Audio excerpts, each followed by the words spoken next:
আমি আপনাদেরকে ফিনিশিং একটি কথাই বলবো, হাদিস হলো একটাই। আল্লাহর হাবিব সাল্লাল্লাহু আলাইহি ওয়াসাল্লাম বলেছেন, পৃথিবীতে আমার উম্মতেরা হয়ে যাবে ধর্মের নামে ৭৩ ফেরকা। কয়টা বাবারা? হাদিস পাবেন তিরমিজি শরীফের হাদিস, আবু দাউদ শরীফে ৪৫৯৭ নম্বর হাদিস, মিশকাত শরীফে ৩০ পৃষ্ঠা ১৭১ নম্বর হাদিস। অসংখ্য হাদিসের ভিত্তি। আন আব্দুল্লাহ ইবনে আমর রাদিয়াল্লাহু তাআলা ক্বালা ক্বালা রাসূলুল্লাহ সাল্লাল্লাহু আলাইহি ওয়াসাল্লাম সাতাত্তরিক উম্মতি আলা ৭৩ ফিরকা وفي رواية أخرى في الترمذي ملة كلهم في النار إلا ملة واحدة قالوا ومن هي يا رسول الله صلى الله عليه وسلم قال ما أنا عليه وأصحابي।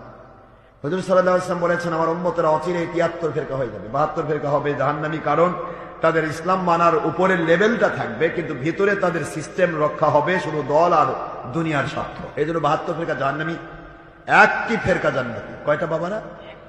একটি ফেরকা। হুজুরকে বলা হলো ওমান হিয়া ইয়া রাসূলুল্লাহ, এই যে আমরা ইয়া নবী বললাম, এটাই সাহাবীদের ডাক। ইয়া রাসূলুল্লাহ, ইয়া হাবিবাল্লাহ। নবীজি বলছেন ইয়া জাবের, ইয়া আবু বকর।